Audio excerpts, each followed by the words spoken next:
guys, and welcome back to my channel. Thank you all so much for the support that I received in my past video. I read every single comment and they mean so much to me. If you are new, my name is Briana and I am a soon-to-be physician assistant student, and I'll be starting PA school this fall. Today's topic is all about my pre-PA journey and all of the experiences that I think made me the best applicant that I could be. I just want to do a quick disclaimer and say that in no way am I saying you need to follow every single thing that I did. I just am sharing my perspective and my journey. So it all starts in 2012 when I was in 8th grade. A family friend who was actually a PA student introduced me to the PA profession. She told me about the responsibilities, the things that they can and cannot do, and I was immediately intrigued. I went home, I did my research, and I absolutely fell in love with the profession. I'm curious to know, when did you guys find out about the PA profession? Leave it in the comments below. But that is when I decided that I was going to be pursuing the PA profession. In high school, I applied to the health professions program, and it is just 4 different classes.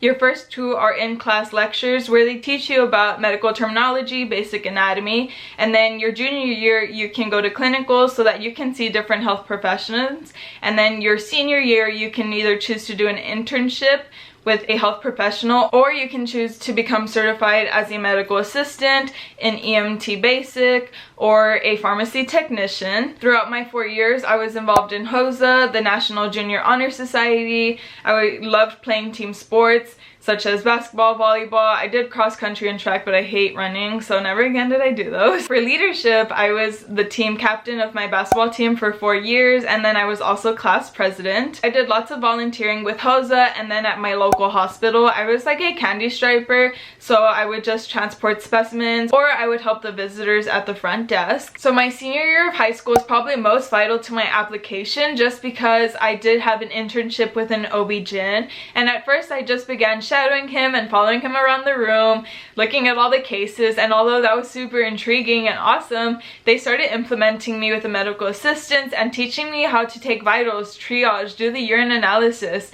I took patient medical histories, and that was probably the most beneficial to me at the time. A lot of you on Instagram wonder how I was able to receive a job as an uncertified medical assistant, and I really do believe it was because I was actively involved with my learning there. I constantly asked questions to the physician, and I was like, well, what's FSH and what's LH? And now I know.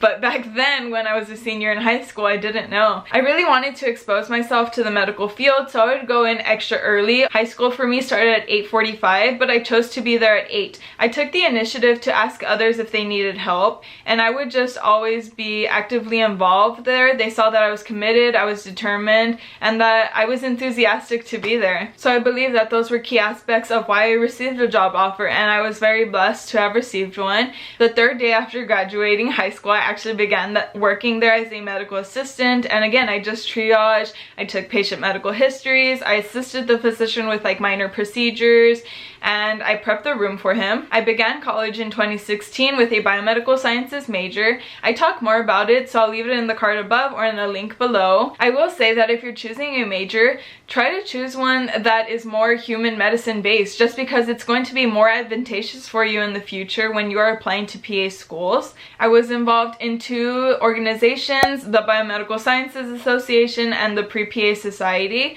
I eventually became vice president and then president of the PrePA Society. We volunteered at runs, we volunteered at health fairs. I improved my communication skills because we would take blood pressures and we would measure blood glucose levels.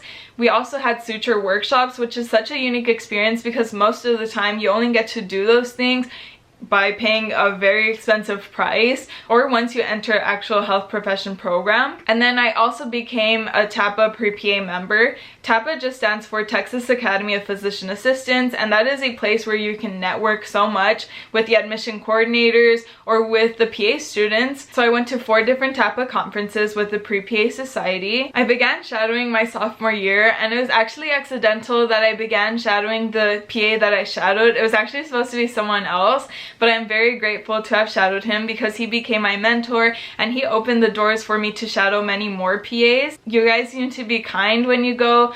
ask questions, be respectful, and build great relationships with the PAs that you shadow. You never know how they can help you, and they can be great recommendation letters for you all. Between the summer of my sophomore and junior year of college, I began my biology minor just because some programs did not accept my biomedical sciences credits, and that is something that you guys need to make sure that the courses that you are taking meet the prerequisite requirements. I ended up applying the spring semester of my junior year when CASPA opened. I submitted my application May 28th. I was verified May 29th. I received my first invitation to interview in June, and then I was accepted in August. My journey has been long awaited. It is 8 years in the making, and I cherish every single experience that I have had thus far. It doesn't matter if your journey is 6 months, 20 years, 5 years, as long as you are truly passionate about becoming a physician assistant to improve the quality of care that patients receive, y'all will get there. I want to thank you so much for watching my video and sticking to the end. If you haven't already answered the question, leave it in the comments below, and I will see you all next Sunday. Bye!